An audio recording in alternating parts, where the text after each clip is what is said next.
Krásny deň, prajem. Dnes privítam v podcaste pre ženy úžasnú a inšpiratívnu Eny Štiptovú Katrenčíkovú.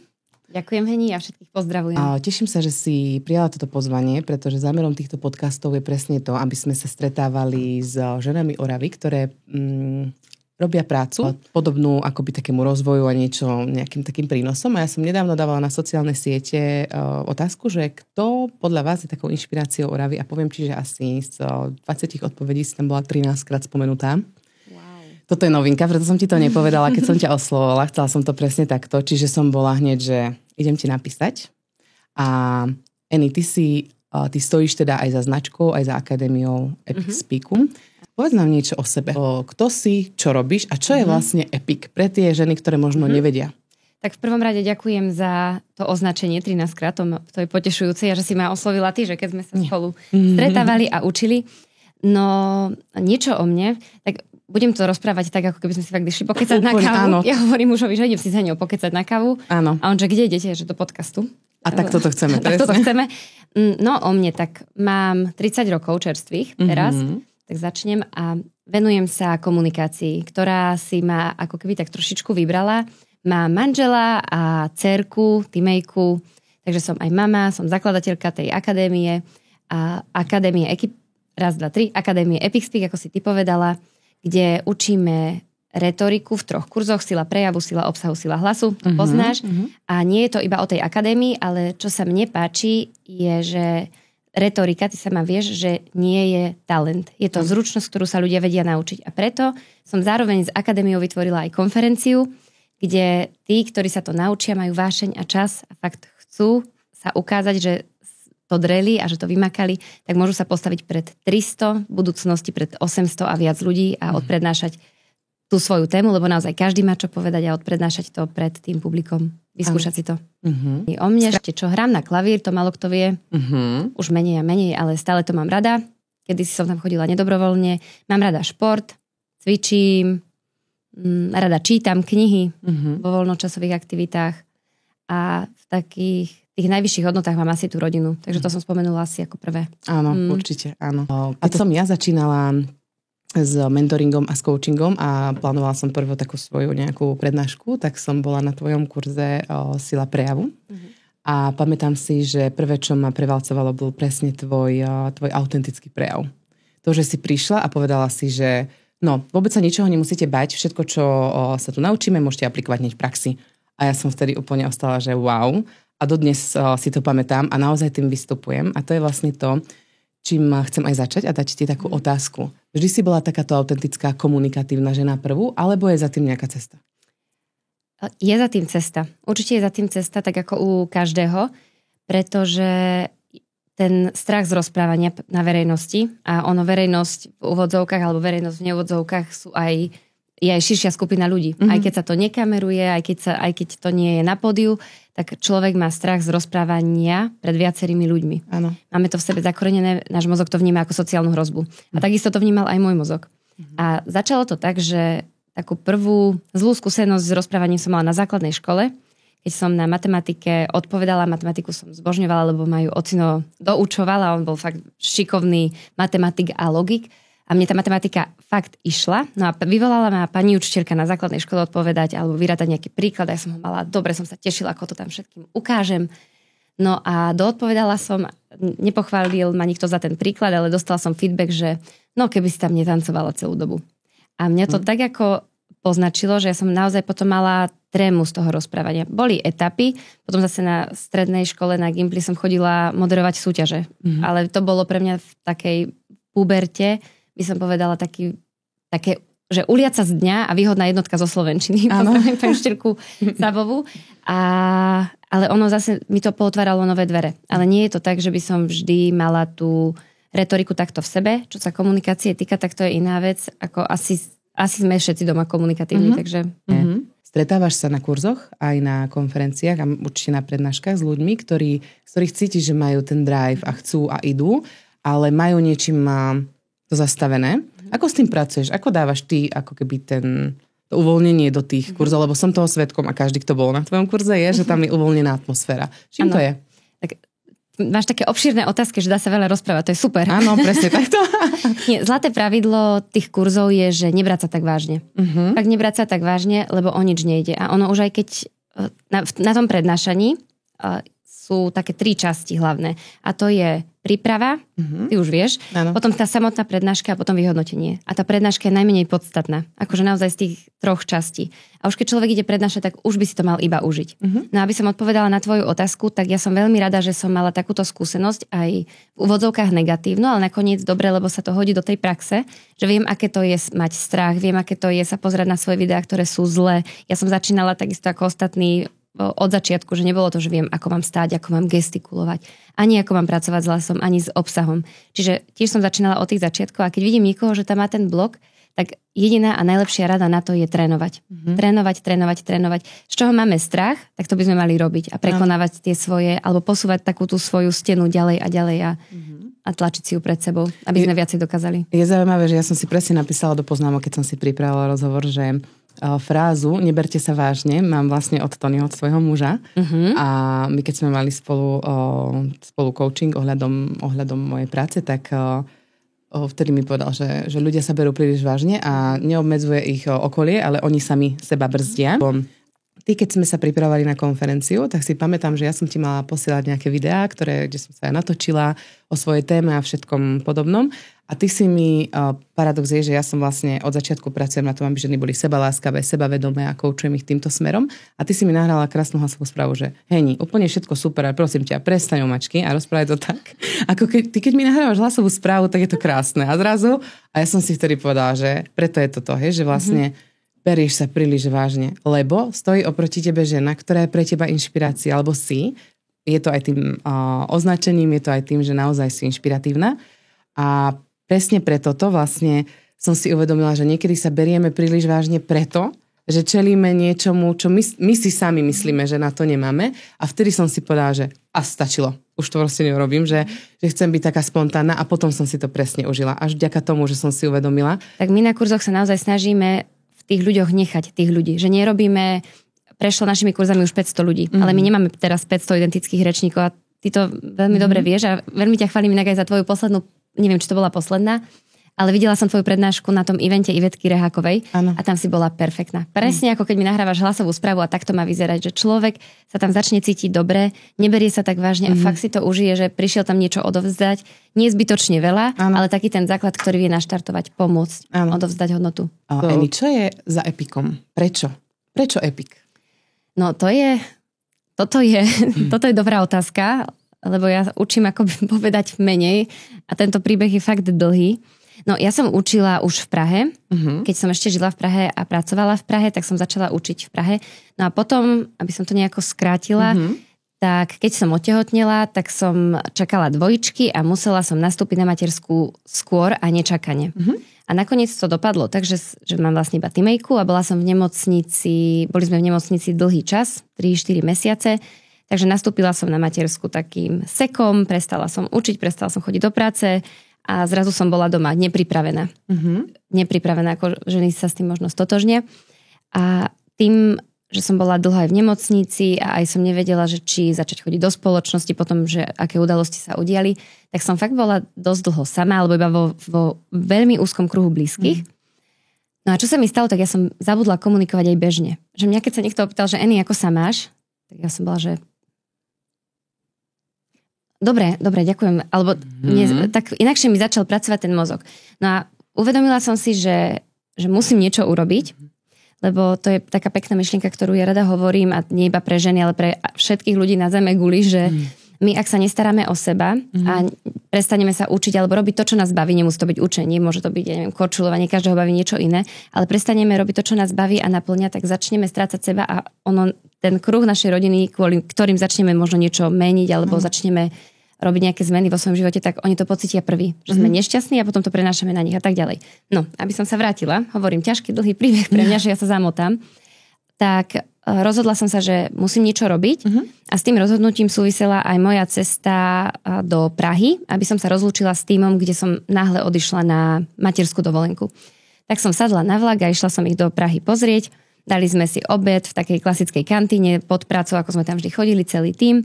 No a potom som ostala sedieť už iba s mojím šéfom a veľmi dobrým aj kamarátom, si môžem dovoliť povedať, a takým mentorom. On si toho možno ani nie je vedomý, ale fakt nie je to šéf, ale je to líder. Človek, ktorý je líder, volá sa John Appleton. No a mu tak hovorím, že neviem, že tu učiť už v Čechách sa mi nechce, že neviem, čo teraz idem robiť, že neviem sa nejako nájsť. A on tak na drzovku tým svojim prízvukom, že Anna, you should run your own show. Že mala by si začať svoju vlastnú show. A vo mne tie slova od neho tak zarezonovali, lebo on bol pre mňa veľká inšpirácia, ale zároveň bol taký, že nemala som z neho nikdy stres, že bol taký na takej peknej úrovni, naozaj sa s ním pracovala a on keď mi toto povedal, tak mne to bzúčalo v hlave a potom som sa ešte rozprávala s Eliškou Džuganovou a ona mi pomáhala mi s tým predchádzajúcim projektom a on hovorí, že prečo si to vlastne ty nerozbehneš sama? A ja som si uvedomila, že dvaja ľudia, od ktorých by som to najmenej čakala, iba tak zhodou náhod mi povedali nejakú vetu a tá veta zmenila moje nastavenie a moju motiváciu si buchnúť po stole a založiť si živnosť a otvoriť firmu. A ja som naozaj potom tú firmu založila za asi 3 dní.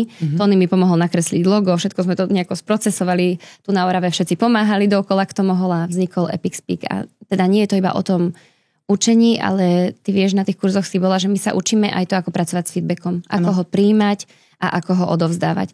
Lebo my, neviem, či Slováci, alebo všeobecne Slováci, Češi a Európania, tak nevieme ten feedback ani príjmať, že keď aj dostaneme pekný feedback, že Eny, vyzeráš dobre, tak poviem, ani, vôbec by som nepovedala, alebo náhodou dostanem nejaký zlý feedback, že ja neviem, Eny, toto ti nevyšlo, rozprávaš príliš dlho, tak poviem, tak dnes som sa dobre nevyspala, tak mi tak nepracuje mozog a začnem sa obraňovať. Že ani tak. A ten feedback je podstatný, aj tie slová sú podstatné. A na tom kurze tí ľudia zažijú, aj ty si zažila veľa peknej spätnej väzby, ktorú na tebe vidia inak, inými očami. A ty si to tam nazbieraš 5 kolečiek po sebe a odídeš, nechcem povedať, že sebavedomejšie, lebo ty vieš, že sebavedomie nie je vec, ktorú si načítaš alebo sa naučíš, ale odídeš taký istejší v sebe, že poznáš svoje dobré stránky. A ono, ja zase musím povedať, že to je asi aj tá konštruktívna kritika, že keď sa ju naučíme príjmať, keď som bola napríklad ešte ako učiteľka v škôlke, tak vieš, tam máš celý deň taký ten láskavý prístup, ty si úžasná, ty si úplne najviac princezná, hej? Tak teraz 13 rokov si v tom, že si najviac princezná a najúžasnejšia žena na svete. A potom prídeš do pracovného prostredia, v ktorom čelíš presne takým, že mohla by si to urobiť lepšie, nemusela by si to robiť takto. A najprv príde takéto, že no určite, ja to robím podľa seba, lebo chceme sa presadiť. A toto je podľa mňa takým tým, že prestaň chcieť presadiť seba, ale skús robiť to, čo máš rada. Že proste iba sa s tým hraj a uvoľní sa a ja mám toto napríklad na tebe veľmi rada. Pretože aj keďže som bola súčasťou prvej konferencie, presne som si to veľmi užila preto, lebo som nechcela presadiť seba, ale chcela som seba potešiť. Chcela som úplne, ty si tu a brať to tak vedela som, že príde možno aj iné, že príde také, že aj nie, aj áno, aj pekné, aj zlé. A naučila som sa naozaj vďaka kurzom a vďaka konferencii a celej tej príprave brať to tak, že dobre, veď super, hej. Ale musím povedať pravdu, že ma to naučilo aj sadnúť si doma, a to spísať si napríklad, čo najčastejšie počúvam. Ja toto robím. Že akú najčastejšiu kritiku počúvam. Že keď na ňu aj nereagujem, že poviem ďakujem, ok, super. Ja si potom raz za mesiac vyťahnem tie najčastejšie a zamyslím sa nad tým. Viem to zmeniť? Ak áno, mením to. A keď nie, tak to proste nechám tak a snažím sa ako keby, že naučím sa to ešte nejak korigovať. Ale ďalšia vec, čo by som chcela od teba počuť, je, že keďže si inšpirácia pre mnohé ženy, tak my tie inšpirácie tiež máme. Máš nejakú inšpiráciu vo svojom živote? Nemusí to byť žena. Kto je tvojou najväčšou inšpiráciou?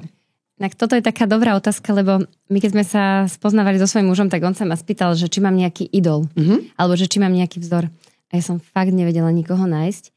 A postupom času som prišla na to, že mám oblasti, v ktorých sa chcem zlepšovať, alebo na ktorých v živote pracujem, ako napríklad teda šport, ako rodina, ako to vzdelávanie, ako vzťahy a priateľstva, ako nejaká kariéra, peniaze a tak ďalej. A ja v každej maličkosti mám nejakú osobu, ktorú sledujem. Aj napríklad v rámci krásy, tak mám na Instagrame takú jednu Rusku, volá sa Katia a tu si pozerám, že tá ma inšpiruje v kráse. Potom, čo sa týka tej rodiny, tak to sú moji rodičia. Že sú pre mňa veľkou inšpiráciou tých vzťahov, lebo sú stále spolu a fakt sa majú radi. Čo sa týka vzdelávania, tak tam ich je viacej. Tam sledujem viacerých ľudí, ktorí sa mi v retorike páčia, ako vystupujú, a to aj hovorím na kurzoch, že mozog sa učí aj pozeraním. My sa dokážeme sa lepšie pripraviť na čokoľvek, keď si to predtým napozeráme. Aj taký snowboard, ideme snowboardovať, tak pozeráme videá a náš mozog to dokáže navnímať a potom to ide ľahšie. Wow. To platí s retorikou, že my sa vieme takto zlepšovať. Takže mám napozeraných veľmi veľa TED prednášok, veľmi veľa rečníkov, ako rozprávajú. A páči sa mi taký Asquin, on je Austrálčan, žije v Austrálii, ale je asi, teraz neviem ani, vidíš ani odkiaľ pochádza, ale buď z Ázie, alebo niekde odtiaľ. A veľmi zaujímavý človek. V oblasti športu sa mi dlho páčil, teraz som zabudla meno, Ido Portal. On zase pracoval so svojou váhou a s takým primal movement, takým, že cvičením, ktoré máme v sebe, že nie s váhami. Ale teraz chodím cvičiť do Active Labu, aby som podporila chalanov a som super pekný, lebo nemusím rozmýšľať nad tým, čo cvičím, ale stále je to pre mňa vysoká hodnota to zdravie, že preto zdravie a preto svoje telo niečo robiť. Čiže v každej oblasti si vyberám ľudí a oni sa menia. Aj to je možno dôležité povedať, že netreba si určiť jeden vzor a celý život ho nasledovať, lebo aj ten vzor sa môže zmeniť a ísť na cestičky, ktoré už nám nie sú sympatické. Čiže upravujem si takéto zoznamy. Týmto súhlasím, ja to mám nejak podobne, že keď ma niekto motivuje, alebo keď za niekým idem, tak postupne už cítim, že to už nie je to práve orechové, tak sa skúsim buď posunúť, alebo niekoho iného nájsť a beriem to potom aj k sebe tak, že keď s niekým si nejaký ten proces a niečo s ním riešiš a už potom má k tebe menej, tak úplne to beriem, že to je to isté, čo sa deje tebe, keď niekoho nasleduješ. Ak sa môžem opýtať takú podprahovú otázku, aký je tvoj najväčší sen v živote? Počkaj. Najväčší sen v živote. Asi taký, že najväčší sen je, že ako všetky veci, ktoré robím, tak sa snažím, aby dávali taký ten jeden zmysel, aby po mne jednak niečo ostalo.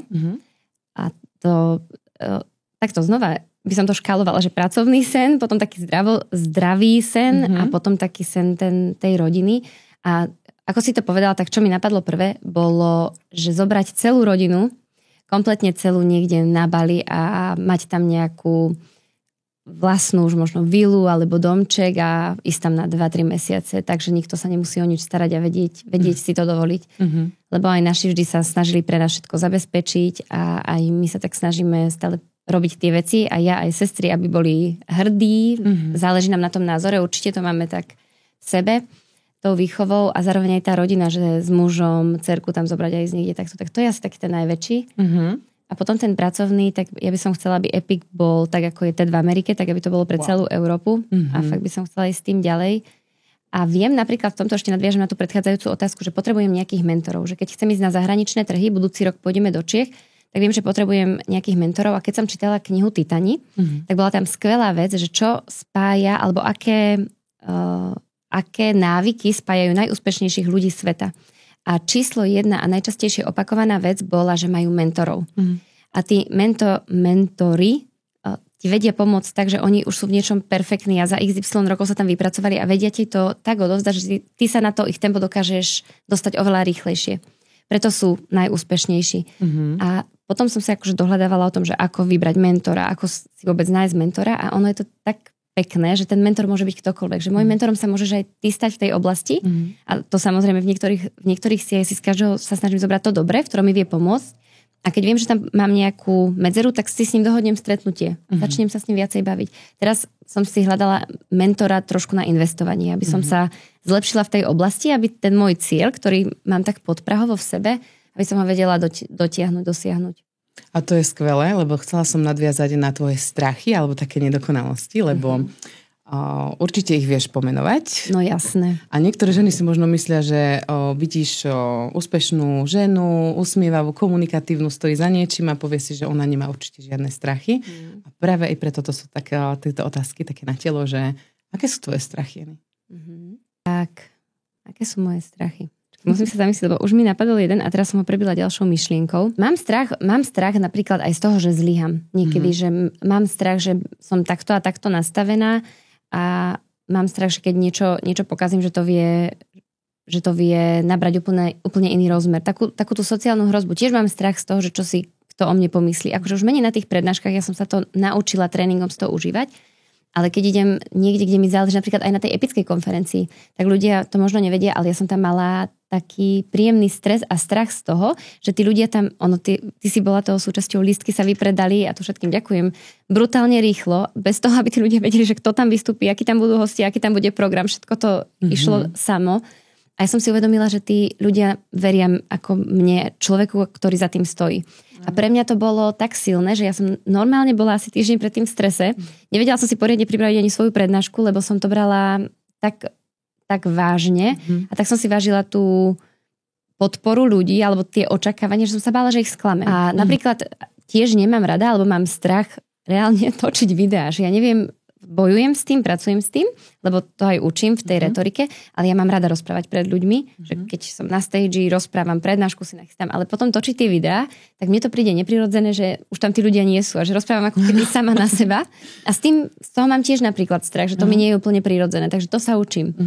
A strach akože z rôznych vecí. Mám aj strach, že sa mi niečo zdravotne stane, tak človek rieši zdravie celý život. Záleží nám na sebe. No, záleží nám na sebe. Mám strach aj o seba, mám strach aj o svojich blízkych. A bojím sa, mám panický strach z včiel a sršňov. Nie včiel, ôs. Včeličky mám rada, lebo viem, že ich potrebujeme, ale bojím sa sršňov a ôs, ale až tak otravne, že tu keby sme von, alebo si so mnou von na obede a príde osa a bzúči, tak ja odídem. Odídem, nedojem, urobím tam cirkus, také zbytočnosti. No. Takže spomínam si teda na konferenciu. No. A to je zaujímavé, lebo vidíš, toto vôbec nevidno. Naozaj to ti teraz poviem tak spriame, lebo ja si pamätám, ty si vošla, išla s takými schodíkmi hore a ja som sa tak pozerala, že wow, to je úžasné, ako ona ide proste ľahko a zobrala som si z toho príklad, lebo to bolo fakt fajn, že nikdy nevieme, čo sa odohráva v tom druhom človeku a treba skôr si, a môj otec hovorila, že hleď si svýho, lebo nikdy nevieš, čo v tom druhom je, čiže úplne super. Chcela by si aj keď hovoríš, že rozšíriť vlastne úplne, to bola taká otázka, že ako veľmi chceš rozšíriť Epic, kde všade chce byť, aj konferencie, keď si povedala, že teraz to je pre 300 a potom to bude pre 800. Je tvojim cieľom natiahnuť to na veľké davy? Áno, chcela by som to vyskúšať a nie iba pre seba alebo pre nejaké ego, ale aj pre tých ľudí, aby si vyskúšali stať. Pre mňa, teraz to je taký môj názor, že mne je jedno, či je tam ich 300 alebo 800. A myslím si, že tých 800 tak znie lepšie, že je to už taká veľká vec, že človek sa... Keď si to vyrátaš, že zoberieš, chystáš si 10-minútovú prednášku, tak keď si ju chystáš pre 300 ľudí, tak zoberieš 300 ľuďom 10 minút, čiže to je koľko? 3000 minút. Dobre, to rátam? Dúfam, že dobre, keď nie, tak nevadí matematika, oci už by tak nejde. A teraz si zober, že tých 10 minút zoberieš 800 ľuďom, tak ešte máš väčšiu na seba takú psychickú ťarchu a to mi na tom príde krásne, taká tá zodpovednosť, dôvera a pripraviť to naozaj pre viac ľudí a keď to naberie tie obratky, aké chcem, tak si myslím, že si to aj zaslúžia tí ostatní ľudia počuť, že nie pre 300, ale fakt, že pre 800. Stará tržnica má pekné priestory, chystám sa ich osloviť. Skvelé, teším sa, lebo prvé, čo ja som robila, keď vyšla teraz konferencia, tak som si kúpila listok, lebo proste chcem to vidieť, chcem tam byť, chcem si to napočúvať konečne z tej strany. Ja som sa naozaj naučila aj vďaka Epiku chodiť na konferencie, na prednášky. Ja som to mala veľmi rada v rámci one-to-one, že proste mať také mentoringy a vzdelávania.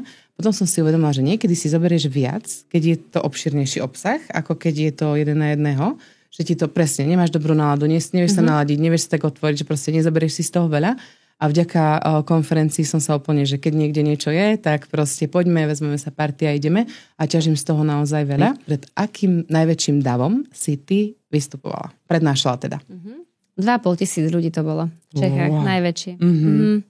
O čom bola tvoja prednáška? Pamätáš si to? Akože vôbec som nevedela ešte tieto veci, ktoré viem teraz. Ja som prednášala v práci a prednášala som akože skôr iba také, že harmonogram, program, že budeme odovzdávať ceny absolventom a tak ďalej. Ale bol to pre mňa obrovský výstup z komfortnej zóny. Wow. A pamätáš si ten adrenalín dodnes? Hneď, ako si sa opýtala, tak už mi stúpol teb, už to cítim. Áno. To je skvelé. A potom to je skvelé.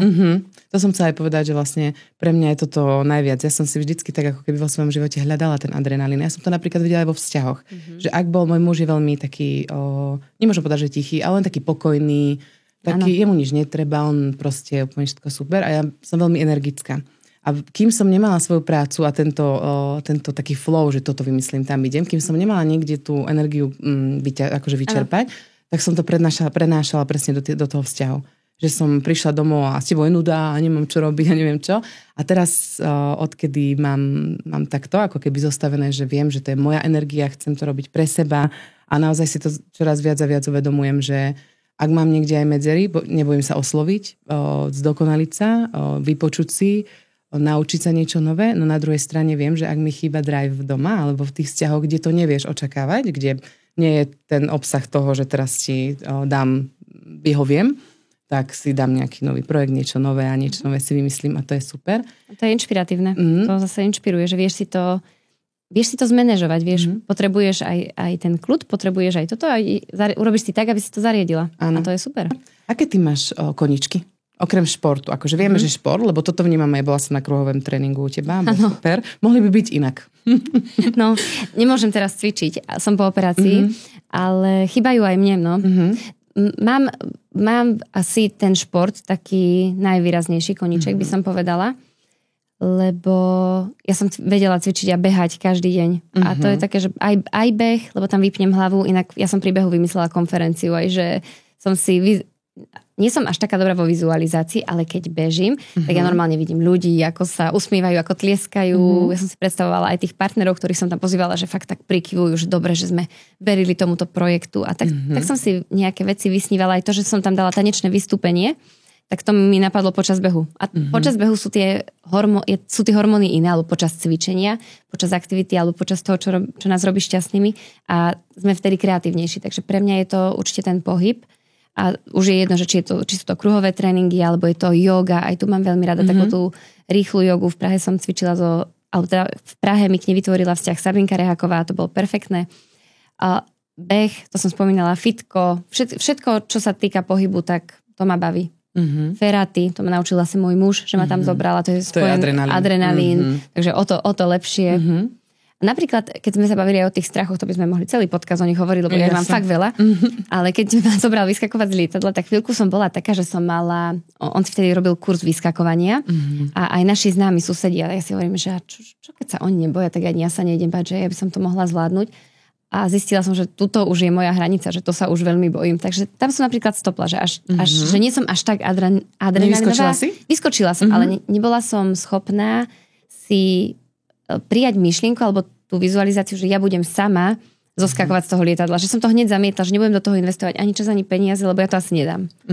Čiže mám také hranice. Ale mám veľmi rada adrenalín a pohyb. To mi tak pomáha sa tiež vyblázniť a vybiť.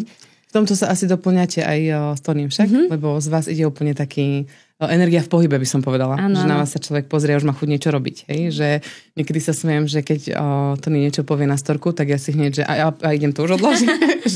že naozaj to cítiť z vás veľmi. A vieš, čo je zaujímavé a možno vie pomôcť? Ja to teraz všade hlásam, kade chodím, lebo myslela som si, že mám také ADHD, lebo veľa vecí ma bavilo a veľa vecí, aj čo som chytila do ruky, tak mi hneď ako keby celkom išlo, že aj to behanie, aj tie feraty, že čokoľvek som skúsila, tak som sa snažila v tom trénovať a zrazu to išlo nejako lepšie. Aj kruhové tréningy. Urobila som si napríklad kurz polročný, akreditáciu, už neviem, akého to bolo trénera, asi kondičný tréner, kondičné trénerstvo, ale iba kvôli sebe. A mňa to tak chytilo, že si hovorím, že ja viem pracovať aj s tými ľuďmi a mohla by som byť aj trénerka, mohla by som aj učiť komunikáciu, mohla by som aj pomaly vyskakovať to nie, ale že aj feratovať, mohla by som. A zrazu som zistila, že ja neviem dlho robiť jednu činnosť. A myslela som si, že to je moja nevýhoda a vtedy som natrafila som na Peťa Mičudu z GAFI, tiež na konferencii, čiže tam naozaj niekedy stačí jeden človek, jedna dobrá debatka a znova sa ti nejako upraví ten život na iný smer. No on mi hovoril, že si robil Galupov inštitút testy. Neviem, či už máš spravené? Áno. Máš? Tak to bola pre mňa taká zaujímavá vec, ja mu hovorím, že ja som to robila ešte pred 10 rokmi, keď to stalo 10 €, alebo koľko v angličtine to bolo. No a on mi hovorí, že že ja som zistil, že nechcem sa venovať teraz XY záležitostiam, lebo ich mám posledné a ja by som mal kultivovať a robiť na tom, čo je pre mňa tých top 5 až 10, čo sú tie moje talenty. A tak nejak mi to potom rezonovalo ďalšie dni doma, že som mu volala, nech mi pošle ten konkrétny, ktorý si robil on, lebo tam mal aj mentora, ktorý mu tie jeho talenty potom vyložil. Super, to budem ťa kontaktovať potom. To bola veľká pridaná hodnota, lebo my častokrát si robíme nejaký test, tam to vidia mi, že super, do šuplíka. To bol môj prvý prípad. A teraz som si to urobila druhýkrát, už to nestojí 10 € ale 211. A teraz nerobím im žiadnu reklamu, ale mohli by ma nejako zasponzorovať, lebo všade to hlásam. A urobila som si tie testy znova. Paradoxne mi vyšli veľmi podobne ako pred tými 10 rokmi, čo je pre mňa zaujímavé, že sa to tak nemení a že naozaj tie talenty máme dané. A keď mi ich vyložil ten mentor, ja som to robila s takým pánom Kochom z Čiech, tak som zistila, že ja mám tú top 5 taký mix tých talentov, že nedokážem obsedieť, že ja tam mám vysokého toho dosahovača, učiteľa, akože nemám to tu, ale mi vysvetlil, že to nevadí, že ja neviem vydržať dlho pri jednej veci, lebo práve v tom sú tie moje talenty, že ja potrebujem stále niečo nové robiť. A asi aj preto mi sa tak nebojím skúšať tie nové projekty, doplňovať kurzy, vymýšľať si v tých konferenciách veci, že vyskúšam to. Áno. A práve to je to, že ma uistil ten človek, že to sú moje talenty a mne to dalo ešte väčšiu istotu to robiť.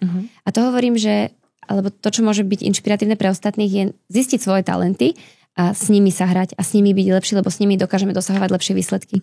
A to bol pre mňa taký celkom game changer. A je to super, tieto testy, ale tiež som si robila dávnejšie a mne vtedy presne otvorilo toto tak ako keby oči, že som tiež natrafila že som sa usmernila alebo upratala do toho smeru, že teraz potrebujem od niekoho počuť, že nie že uznanie alebo niečo, ale počuť, že čo s tým? Áno. Lebo prestala som brať to, že ja som bola ako keby stále tak potlačená ocinom, že rozprávaš dlho a veľa, nikto nebude počúvať, kto by ťa chcel počuť a tak. Takže som bola taká, že nejdem rozprávať. A rozprávala som len to v kruhu tých najmenších detí a možno doma. A potom som si povedala, že nie, teba musí byť počuť, ty musíš byť náhlas, ty rozprávaj, povedz to. A hlavne preto, lebo som aj stále ako keby aj svoje učenie, seba učenie, aj učenie druhým, že nám dávam do takého toho, čím jednoduchšie. Tie také základné veci, vieš? Že a tam mi pomohol tento Galupov test. My to niekedy raz za čas potrebujeme znova oprášiť, podľa mňa, si myslím, že... Aj počuť, je dobre počuť o sebe tie pozitívne stránky, lebo my sme, aj zo škôl sme boli zvyknutí, že ja neviem, keď si mala 4 z matematiky alebo 4 z občianskej, tak uč sa to, z čoho máš zlé známky, to, z čoho máš dobre, tak daj vedľa, to ti ide. To sa nepotrebuješ učiť, máš jednotku zo slovenčiny, jednotku z dejepisu, to je dobre, ale tuto máš 4, tak to sa uč. Ale ono by to malo byť presne naopak, že by sme v tom, čo nám ide, tak v tom by sme sa mali posúvať. A to, čo nám nejde, tak to zase ide inému človeku a potom funguje krásna harmónia vo svete a ten Galup je na tom stavaný a to mne je veľmi sympatické. A mne to pomohlo. Aj napríklad toto, a to by som aj tak dávala do záveru náš rozhovor, že ja som ti oslovila, že by som chcela ísť na obsah. Aj keď som všetko ako keby absolvovala a poviem ti prečo. A možno to sa nad tým zamyslí niekto, kto už tiež bol, že vlastne my sa posúvame. Prešiel ročík 2 a ja cítim, že ten obsah už by som mohla uchopiť inak. Že by som si ťa znova chcela vypočuť a mne sa stáva, neviem, či si niekedy čítala jednu knihu viackrát. Ja som napríklad jednu, takú tú moju najlepšiu, čítala už 4-krát a za každým si z nej zoberiem niečo viac a za každým ma viacej posunie. A toto bol napríklad dôvod, prečo som si povedala, že ja chcem vo svojich obsahových veciach byť dokonalá, aj nie že dokonalá, zdokonaľovať sa, tak by som povedala. Preto ma napadlo, že proste chcem ísť znova, lebo mi tam prišlo to, že tam som mala najväčšie vhľady a najviac v tom sa vyšperkovať. Čiže ak niekto bol a chýba mu čokoľvek, nejakékoľvek učenie, že mali sme niečo, povieme si, že to som už absolvovala. To nevadí, ale prešiel nejaký čas, ty si sa zmenila v niečo sa zmenilo v tvojom živote, skús to znova, ak ťa to ťahá. Ja stále hovorím, že ak ťa jedna myšlienka navštívi 3-krát za deň, tak je to niečo, k čomu sa máš povenovať. To je pekné, to je inšpiratívne. A týmto sa ako keby tak riadím, že... Aký by mal byť na záver taký odkaz pre ľudí, alebo pre ženy teda, keďže je to podcast pre ženy, ktoré... Tak skúsim to dať tak komunikačne, tým, že sa venujem komunikácii. Ako tých techník je strašne veľa, že čo sa dá robiť, ale myslím si, že komunikujeme každý deň. A s tým stresom rozprávať pred cudzými ľuďmi sa asi stretávame často. A podľa mňa najlepší nástroj, ako sa zlepšiť v komunikácii, je naozaj začať to robiť, začať komunikovať a ideálne, ak si niekto neverí a chce získať to sebavedomie v tej komunikácii, tak to sa presne nedá si to prečítať, nedá sa vypočuť podcast a že viem to, ale začať to robiť. A môžem to začať robiť aj tak, že sama sa budem nahrávať. A to je perfektná sebareflexia a to robím aj ja, keď si chystám nejakú prednášku, že chytím ten telefón, natočím sa a aj keď ma to boli pozerať a počúvať, a to mňa tiež boli, ja nemám rada svoj hlas, lebo on mne znie inak v hlave ako s ostatným ľuďom, ale ja si to vypočujem, zapíšem si poznámky, že toto sa mi nezdá, toto sa mi nehodí, lebo to robíme aj na kurzoch a toto si vie urobiť každý sám doma a vie sa takto zlepšiť a cítiť sa potom lepšie. Áno. Taká sebareflexia. A introspekcia, presne. Áno, sebareflexia a začať to skúšať, začať niečo robiť. Super. A komunikovať. Ja ti moc ďakujem za tento rozhovor, bolo to úplne super. Rýchle, veľmi rýchle a Niekedy je menej viac. Áno. A veľmi ti prajem a teším sa na konferenciu, ktorá je, to som ešte chcela, že nech tu skúsime povedať, že ktorý deň, kedy, ako, lebo kúpte si lístky, pretože sa rýchlo vypredajú. Fakt. Áno. Ja už mám svoj. Je ich ešte 100. Ako znova som prekvapená, že je, aj preto by sme to chceli urobiť väčšie, lebo tie lístky idú rýchlo a veľa ľudí má o to záujem. No, bude to 15.11. a budeme tam mať veľmi zaujímavú tému. Tento rok ideme mať inšpiráciu a ideme zrovna riešiť to, ako si v tých rôznych oblastiach pomôcť. Čiže nejdeme riešiť iba komunikáciu, ale budeme riešiť aj peniaze, budeme riešiť aj sebarozvoj, budeme riešiť aj pohyb, aj zdravie. Čiže urobíme také kolečko, volá sa to Wheel of Life, koleso života, čiže urobíme také kolečko z každej témy. A príde aj Boris Bayer, odborník na dlhovekosť, príde Pali Neruda z Oktagonu a Marek Fašiank, ktorý daboval 9 rokov, neviem, či 9 alebo 7. A Harry Pottera. Viem. Harry Potter náš slovenský, takže príde porozprávať o tom hlase dubbingovom. A on má veľmi pekný, tak sa teším, teda veľmi. Takže teším sa aj ja. Takže všetkých pozývame na konferenciu. Vidíme sa tam? Epické. Áno, ďakujem. bude to epické a ja veľmi pekne ďakujem.